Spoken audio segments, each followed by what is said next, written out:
Hello everybody, in today's video I'm going to show you how to change currency on Taobao app to USD.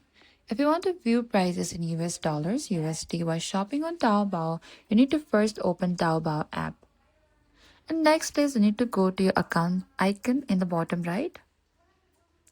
And from here what you need to do is in the top right corner again, there's the small setting gear. Select that setting gear.